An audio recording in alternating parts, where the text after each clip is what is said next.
Montana Territory, August 1877. The wind carried the scent of smoke and pine through the Bitterroot Valley when Grace Ellison spotted the two children alone on the trail, barefoot, hollow-eyed, and dust-covered. The sky behind them pulsed orange with firelight, distant but growing. She dropped to her knees in the dirt, skirts snagging on the dry brush as she held out her hands. "It is all right, you are safe now," she said softly, eyes flicking from the boy to the girl no older than 6 and 4. The boy flinched but stepped forward, clutching the girl's hand tight. Grace's wagon sat just over the hill, hitched and ready for the last leg to Missoula. But she could not leave these two. Not after everything she had already lost. "What are your names?" she asked. The boy hesitated. "Cody. This is Clara. Where are your parents, Cody?" He looked down. "Gone. They left us." Grace swallowed hard, brushing Clara's tangled hair back from her face. "Then you will come with me."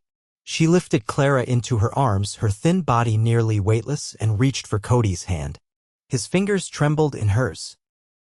The war, the fire, the hunger, it had taken too much from these children already. She would not let it take more. Not while she still had strength in her bones. The trail narrowed as they approached the ridge, the wagon creaking beneath the weight of salvaged goods. Grace kept the children close beside her, Cody silent but watchful, Clara asleep against her side. The sun dipped low when they rolled into the edge of a burned-out homestead. Blackened beams jutted like broken ribs from the earth. Grace's chest tightened. She knew this land. It had once belonged to the Hartley's neighbors from her childhood, before her parents died of fever, before she was sent east to live with her aunt, before she returned west to teach in the valley, and before Garrett Hale had taken off to fight in the war, leaving her behind without a word. She had not seen him in over 8 years. But as she stepped down from the wagon, a figure came out from behind the barn, tall, broad-shouldered, with soot smudged along his jaw and a rifle strapped across his back. Her breath caught. Garrett Hale. His eyes locked on hers, stunned, then lowered to the children. "You are alive," he said. Grace nodded. "So are you." He helped her settle the children in the barn, where it was cooler.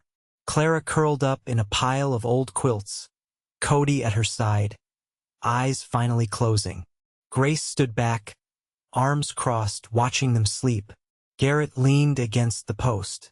"You found them alone?" "They were walking toward the fire. I could not leave them." He studied her face for a long moment. "You never could walk away from someone hurting. I learned that from my father. You remember him?" Garrett looked down. "I remember everything." She turned, heart pounding. "Then why did you never write? 8 years and not one word." "I was going to," he said quietly. "But every time I tried, I thought about what I would be dragging you into. The war, the killing. I did not want that for you. You did not give me a choice." Garrett stepped closer, voice low. "I am not proud of that." The silence hung heavy between them, thick with the past. "You were my best friend," she said. "My only friend after my parents died. And you were more than that to me," he said, eyes steady. "But I was too scared to say it then." A distant crack of thunder rolled through the trees. Grace turned to the children, brushing Clara's hair back again. "I have to get them to town," she said. "Somewhere safe." "I will come with you," Garrett said. She looked at him. "Why?" "Because you should not be doing this alone anymore. And because if I let you leave again, I will regret it for the rest of my life." They traveled together the next morning, the children still drowsy and quiet. Garrett had rigged a tarp over the wagon bed to shade them from the sun. He walked beside the horses, one hand on the reins, the other resting near his rifle. Grace sat in the back with Clara on her lap and Cody leaning against her side, his little fingers wrapped around her sleeve.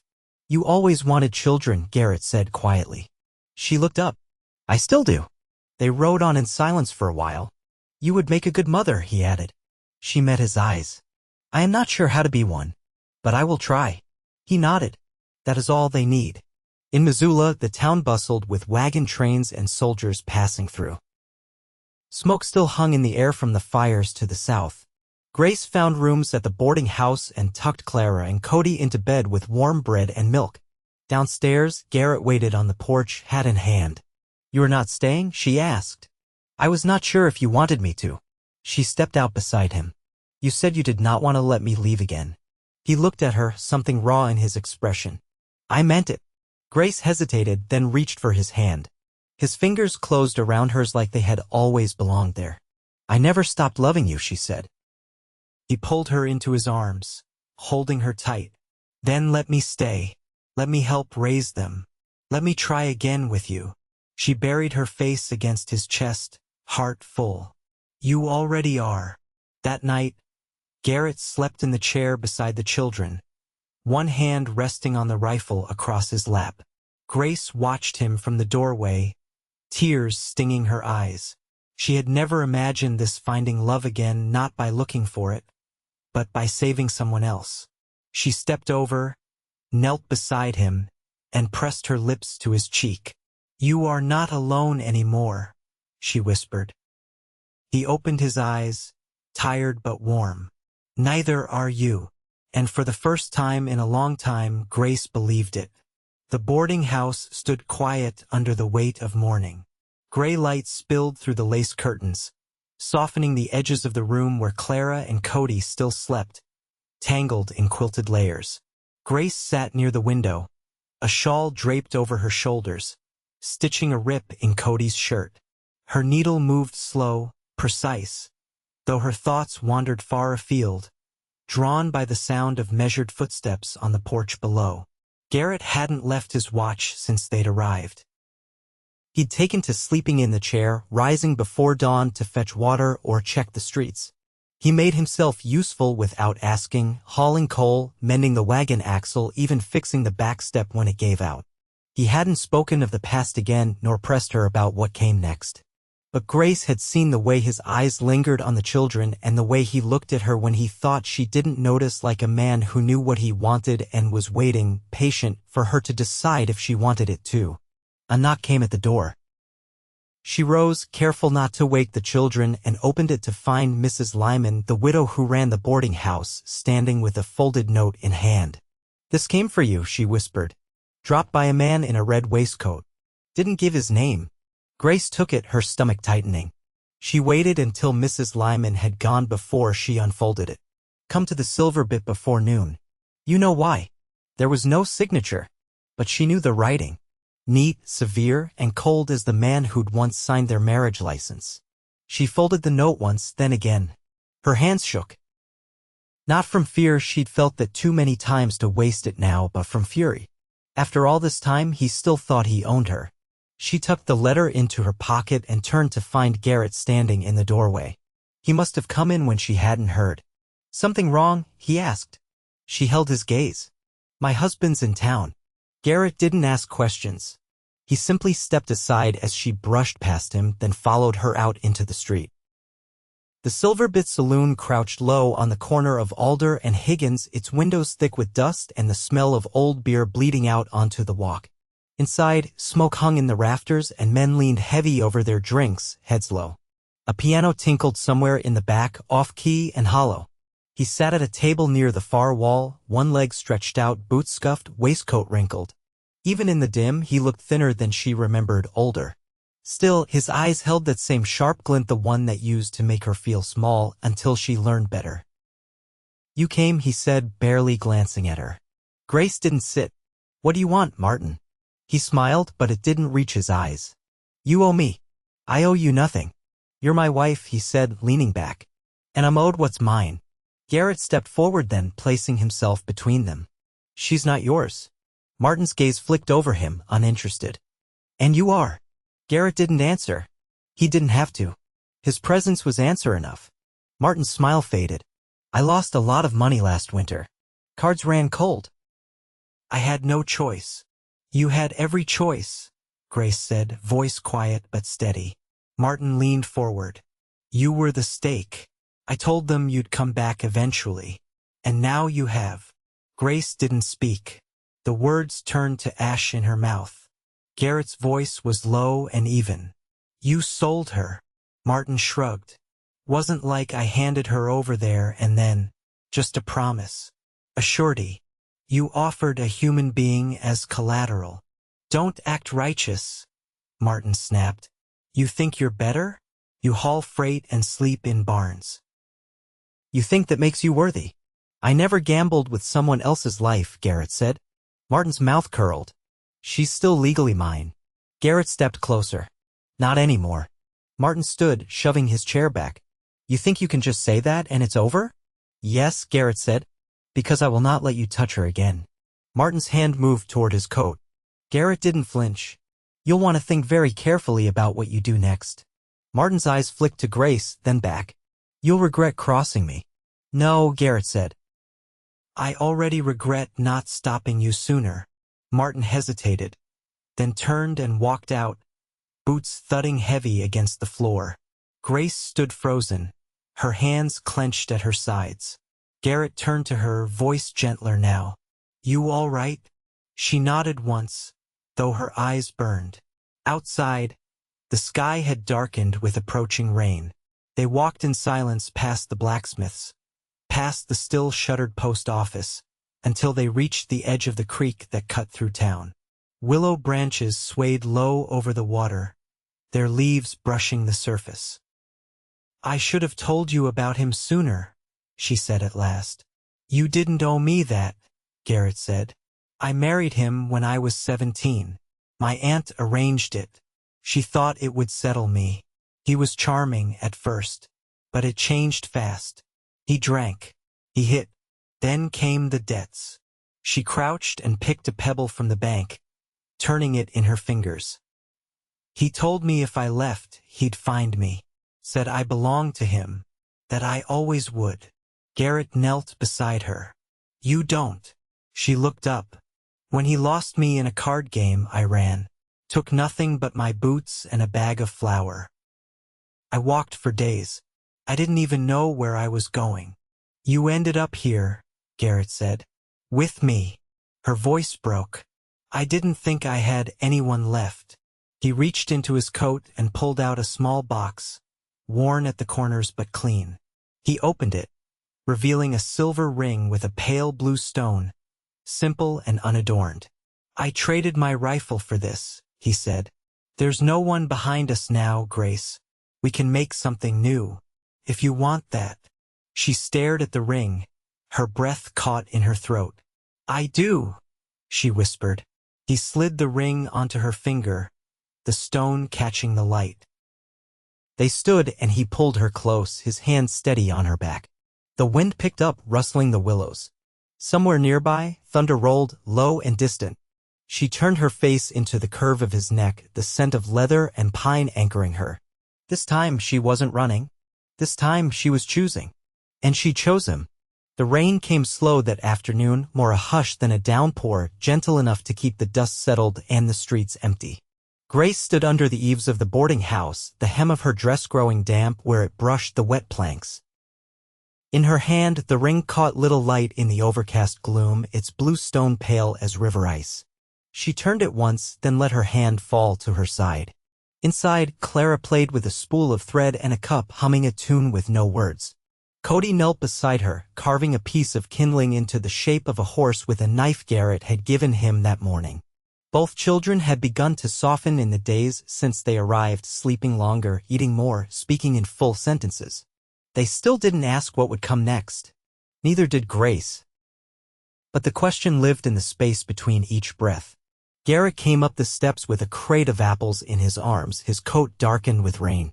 He set them down just inside the door, nodding toward her without a word, and went to wash his hands at the basin. She watched the water run red with dust, then clear again. You've been quiet, she said, her voice low. He dried his hands on a rag. Didn't want to crowd you. You never have. He glanced toward the children, then met her eyes. I heard from a man at the livery that Martin left town before sunup. Headed south. Grace didn't answer. She hadn't expected him to stay, not after the way Garrett had looked at him, not after the way she hadn't. Still, knowing he was gone brought no comfort. Just a blank space, like a house with its windows boarded up. Garrett leaned against the doorframe. I could find work here. She turned to face him. You don't need to do that for me. I know, he said. But I want to. He didn't add more. He never did. but she could see the truth of it in the tilt of his shoulders, in the way he kept his boots by the door, not beside the bed. As if he meant to stay, but only if invited. Later that evening, they sat together on the back porch, a blanket spread across their knees. The rain had stopped, leaving the garden slick and glistening. Lilies bent under the weight of water, and the air smelled faintly of onions and wet grass. Grace held a cup of tea gone cold. Garrett sat close but didn't touch her. "I never thought I'd have anything steady," she said quietly. "Not after the way things started." "You do now," he said. She looked down at her hands. "Everything I've ever tried to hold on to slipped through my fingers. My parents, my home, even my name." "You're not slipping through anything," he said. "You're building something." She turned toward him. "I don't know how." "Neither do I," he said. "But we'll learn." The sound of Clara laughing floated through the open window behind them, followed by Cody's voice, higher now, more certain. Grace let out a breath she hadn't known she was holding. "I never asked you what happened after you left for the war," she said. "I only heard rumors." Garrett's eyes darkened, and he looked toward the trees. "I was with the 2nd Cavalry," he said.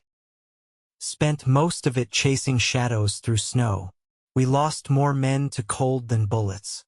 Afterward, I drifted, took work with cattle outfits, broke horses, slept in creek beds." He paused, then added, "Didn't think I'd ever come back here. What changed?" He turned his head, and his gaze settled on her like the weight of a hand. "You." The quiet stretched between them, warm this time. She reached for his hand under the blanket, lacing her fingers through his. "You never asked what I want," she said. He didn't speak, didn't move. "I want roots," she whispered. "Even if they grow from the ashes." He nodded once, as if sealing a pact. That night, Garrett didn't sleep in the chair. The next morning, the sun broke through the clouds, and with it came the sound of hammering from the edge of town. A new schoolhouse was being raised on the hill above the river. Grace walked there with Clara and Cody in tow, her skirts brushing wildflowers along the trail. Men called to one another from the frame, and the scent of fresh-cut timber filled the air. Garrett was among them, sleeves rolled to his elbows, sweat tracking down his temple. He caught sight of her and tipped his hat, then went back to hauling beams into place. Cody watched, eyes wide. "Can I help?" "Not today," Grace said, laying a hand on his shoulder. But Garrett called down, "There's a pile of nails needs sorting. Think you two can manage that?" Cody nodded, already running ahead. Clara followed, her braids bouncing. Grace stood back, watching them settle near the tool cart. Garrett came down the ladder and walked over. "Did you know they were building this?" she asked. "I did," he said. "They were short on hands. You didn't say anything. I figured you'd find it when you were ready." She watched the children work, their small hands careful and focused. "I think I am," she said. He looked at her. "You want to teach again?" "I want to belong somewhere." He nodded. "You already do." She reached up and took his face in her hands, rough with stubble and sun. "I want a home," she said. "Not a place. A life." He kissed her, slow and certain, the kind of kiss that didn't ask for anything but gave everything. When they pulled apart, he rested his forehead against hers. "I'll build whatever you need." Over the weeks that followed, the rhythm of something new began to take shape. Grace took on the schoolhouse once the walls stood firm, cleaning the floors herself, chalking the slate with the children's names. Garrett worked with a freighter west of town, hauling supplies from Fort Missoula. He came home each night with new stories and small treasures, a spoon carved from juniper, a ribbon of colored glass. Clara began to hum again in the mornings. Cody helped collect eggs from the neighbors' hens and asked questions about stars and rivers, and how trees knew when to turn gold. One evening, as the trees began to shed their leaves, Garrett came in from the yard with a handful of nails and a splinter in his thumb. Grace led him to the basin, peeled the skin back with a needle and pressed the wound clean. "You ever think about leaving again?" she asked. He watched her work, his expression steady. Only if you're with me.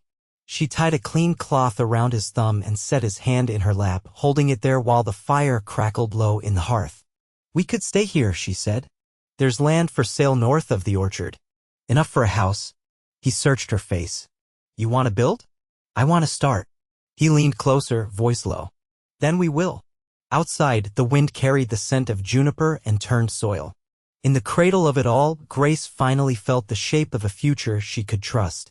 Not because it was perfect, because it was real. The land north of the orchard sloped gentle into a hollow where cottonwoods gathered in a loose circle and the soil turned dark with promise. Garrett stood knee-deep in the grass, boots sunk in the soft earth, measuring the distance between two stakes he'd driven that morning. Grace stood beside him, a folded paper in her hand, ink measurements sketched in her careful script.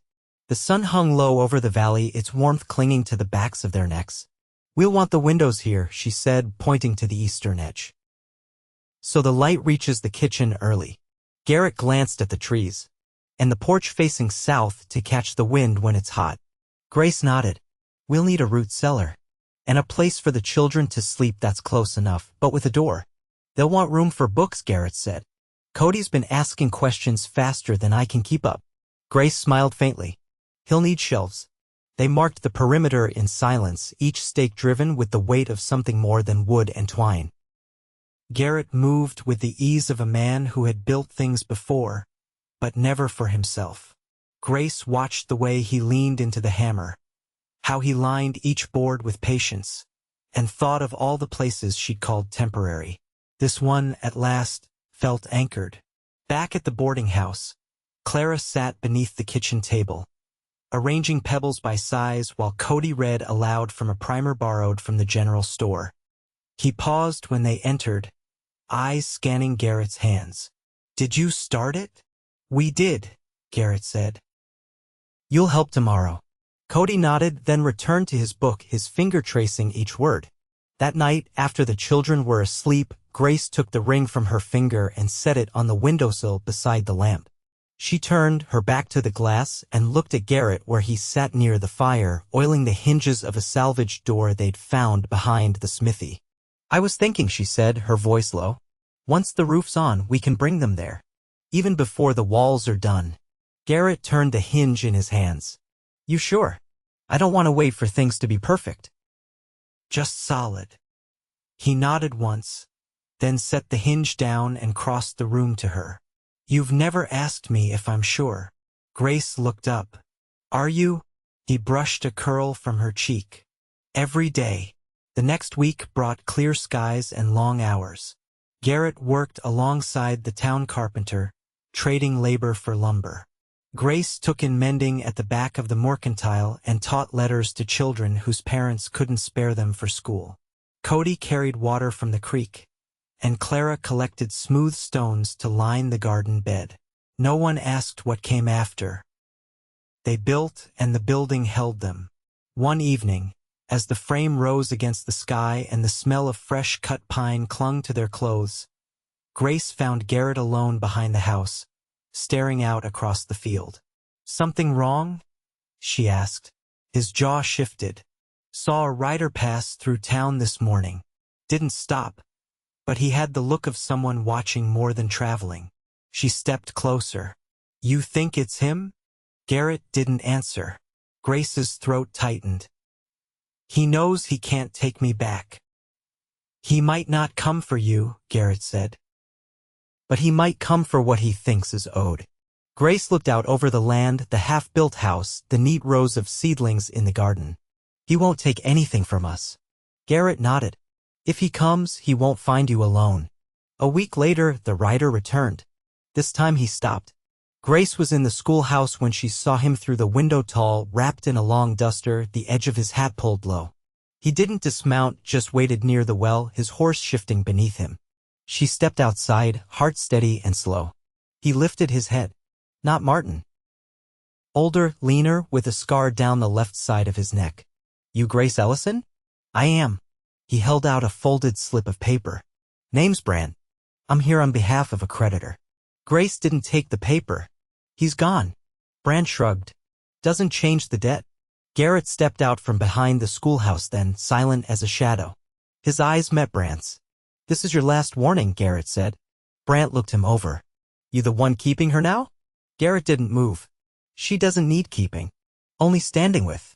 Brant's mouth twisted, not into a smile, but something darker. "You think you're the first man said that?" "No," Garrett said. "But I'll be the last." Brant studied him a long moment, then turned his horse. "Tell her husband," he said over his shoulder, "some debts die hard." Garrett didn't answer. He waited until the rider was a dot on the horizon, then turned to Grace. "I'll sleep at the house until the doors are on," he said. "You and the children stay in town." Grace shook her head. "If he comes again, I won't be hiding behind wood." Garrett looked at her, quiet. "You've changed." "I've had to." The roof went on 2 days later. Garrett carried Clara across the threshold first, her arms around his neck, her laughter echoing off the beams. Cody followed, dragging a crate of books and a bundle of clothes tied with twine. Grace stood in the doorway last, her hands on the frame. "I never thought I'd build a home from nothing," she said. Garrett came to stand beside her. "You didn't. You built it from what was left." That night, they slept on straw-tick mattresses near the hearth, the scent of fresh pine still in the air. Garrett lay on his side, watching the shadows move across the ceiling. "I want to ask you something," he said. Grace turned toward him. "What is it?" He reached beneath the blanket and pulled out a packet of folded cloth. Inside lay a piece of paper, signed and sealed. "It's annulled," he said. "I sent the request 2 weeks ago. It came today." Grace stared at it, her breath catching. "You're no one's wife but your own," Garrett said. She pressed the paper to her chest. "I thought I'd never be free of him. You are now." She looked at him, the firelight casting lines across his face. "Then ask me again." Garrett sat up, took her hand, and slid the ring back onto her finger. "Grace Ellison, will you marry me?" She didn't hesitate. "Yes." They said no more that night. The fire burned low, and the wind outside turned the leaves. But inside, they lay wrapped in quiet, their hands clasped, the ring cool against her skin. In the morning, Cody rose early and sat on the porch steps, watching the crows circle the field. Clara joined him, her dress wrinkled from sleep. Grace stepped out with a cup of warm milk for each of them, and Garrett came behind her, boots already laced. "We'll need nails," he said, "and a latch for the root cellar." Grace nodded. "I'll go into town." They looked out over the land where the beams stood solid and the garden had begun to sprout. It wasn't finished, but it was home, and no man could take it from them now. Garrett paced alongside the foundation trench, sleeves rolled, shirt back damp with the weight of late summer heat. The ridge above the house cast a long shadow by mid-afternoon, and from the porch where Grace stood, she could see the glint of sweat at his temple, the tight line of focus in his jaw as he measured and rechecked the alignment for the root cellar stonework. She didn't interrupt, not because she didn't want to, but because there was something in the deliberate rhythm of his work that gave her peace. He'd taken to carving the days into parts work before sunup, a noonday meal with the children, evenings spent in quiet labor until the light left the sky. There was satisfaction in it, but more than that, it seemed to tether him. Inside, Clara sorted through a basket of dry beans, placing each one carefully into neat piles by color. Cody sat nearby, copying words into a slate ledger, brow furrowed in concentration. Grace had noticed how often he returned to the word settle, writing it over and over until the chalk dulled to nothing. She didn't ask why. It was enough to know what it meant to all of them now. Down the road, the burnt hills had begun to green again. The black scars of fire were still there, but new shoots pushed through in places, and the air smelled more of loam than ash. The town had quieted some. Travelers still passed through, but fewer stayed. The war was years past, but its echoes had taken longer to fade. Grace still saw them in the way some men flinched at sudden sounds, or how others sat with their backs to walls. Garrett had stopped waking in the night. The first few weeks, he jolted up at every creak of timber, breath held tight in his chest. But now, he slept with one arm thrown across her waist, his breathing slow, his weight relaxed beside her. It was a small thing, but it told her more than words could. After supper, Garrett set aside his tools and joined her on the porch. He eased down onto the step beside her, brushing the dirt from his trousers. The sky above was honey-colored, the horizon softening into lavender where the sun dipped behind the ridge. "You ever think about how far you've come?" she asked, her hand resting on his knee. He looked out at the field, where the ryegrass leaned into the breeze. "Most days I don't let myself. Feels like if I stop moving, it'll all slip away. It won't. Not now." He nodded, then turned his head to her. "What about you? I used to think if I could just make it through one more winter, I'd be all right. But now I'm thinking about the next 10, 20. Garrett gave a quiet hum of thought. "What would you want in 20 years? She laced their fingers together, her voice steady. "A row of apple trees. A horse that doesn't spook when Clara runs at it. Cody reading to his own children in that schoolhouse. And you. Still here." His grip on her hand tightened. "Then we'll build all of it." That night, as they settled into bed, Garrett reached into the drawer beside him and pulled out a folded piece of parchment. He didn't speak at first, just handed it to her. Grace unfolded it slowly, her eyes scanning the neat script. The deed, transferred into both their names. She looked up, eyes shining. "I want you to always have a claim to this place," he said. "No matter what happens to me." She touched the paper like it was something sacred. "I already do." In the days that followed, Garrett and Cody laid the first stones of the root cellar, their hands white with lime and grit. Clara helped Grace stake the garden rows, planting late cabbage and early turnips where the sun still lingered. The house had begun to take on a lived-in-feel. Tools leaned against walls, a quilt draped over the back of the rocker, the scent of bread lingering even after the loaves were gone. One morning, Garrett left early to meet with a man at the sawmill regarding timber for a shed. He returned near midday, his face drawn, dust clinging to his coat. Grace met him at the gate, concern rising. "There was a man asking after you," he said, voice low. Her breath caught. "Who?" "Didn't give a name. Just said he was a friend of Martin's. Wanted to know if you were still here." She steadied herself against the post. "Did he see the house?" "No. I told him you'd left for Spokane and that I hadn't seen you in months." Grace stared past him toward the road. "Will he believe you?" Garrett's jaw tightened. He didn't strike me as the kind who needed to. They kept the children close after that. Garrett cleaned his rifle and stored it by the door, but never spoke of it when Clara and Cody were near. Grace didn't ask for reassurance. She trusted that if trouble came, he'd meet it head-on.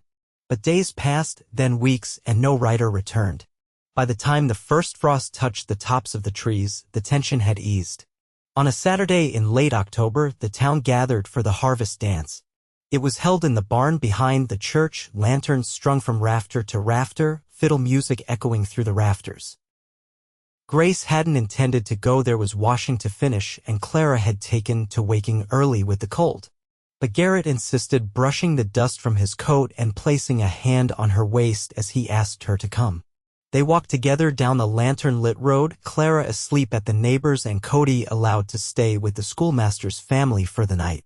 The barn was warm with bodies and music, the scent of cider and hay thick in the air. Garrett didn't dance easily. He moved with caution, like a man who still wasn't sure the ground beneath him wouldn't shift. But Grace led him gently, guiding his steps with her hands and the press of her smile. They moved slow, in time to the music, and for a while nothing else existed. Later, as they walked home under a sky thick with stars, Garrett slid her hand into his and held it there. "You know," he said, "I never thought I'd have anything like this. Not just the land. You, the children, a place people wave when I pass." Grace rested her head on his shoulder. "You built it, Garrett." He stopped walking, turning to face her in the quiet. "No," he said. "We built it." Their first winter in the house was long, but not hard. The root cellar stayed cool, the stove burned steady, and the walls held firm against the wind. The children grew into their routines, Cody helping with the morning chores, Clara learning her letters beside the hearth. Garrett built a rail for the porch and shelves for Grace's books. She filled them quickly. They were married in the schoolhouse in early spring, with only the children and a few neighbors in attendance. Grace wore a dress she'd sewn from muslin, and Garrett shaved close for the first time in months. Cody stood beside him. Clara held her hand. There were no grand vows, no fanfare. Just a promise spoken steady and soft, and a kiss that began something neither of them had known how to hope for. By summer, the orchard they planted had taken root. 5 young trees lined the edge of the property, their branches thin but strong, blossoms trembling in the breeze. Grace often stood among them in the evenings, a book in her hand, watching the light spill across the hills. Garrett would join her, fingers brushing hers, and they would walk the rows in silence. One afternoon, Cody came running from the field, breathless with excitement. He held out a folded paper, his name written in tight script at the top. The Missoula board wanted to recommend him for a scholarship east. Grace read the letter twice, then handed it to Garrett. "He's earned it," she said. Garrett looked down at the boy, pride clear in his eyes. "We'll make it happen." The next year, Cody left for Helena to begin his studies. Clara grew taller, her braids longer, and she took to helping Grace teach the younger children in town. The house remained full of motion and sound, the rhythm of it changing but never breaking. One evening, years later, Grace sat beneath the apple trees, now tall and full, their branches heavy with fruit. Garrett lowered himself beside her, his hands calloused, his beard streaked with gray. The sun dipped behind the ridge, casting gold across the valley. "I still remember what you said," she whispered. "That you'd build whatever I needed." He took her hand, lifting it to his lips. "You built it too." They sat there as the wind moved through the leaves, the house behind them aglow with lamplight and laughter. And there, in that field they had claimed together, Grace knew she had become exactly who she was meant to be, loved, rooted, and finally home.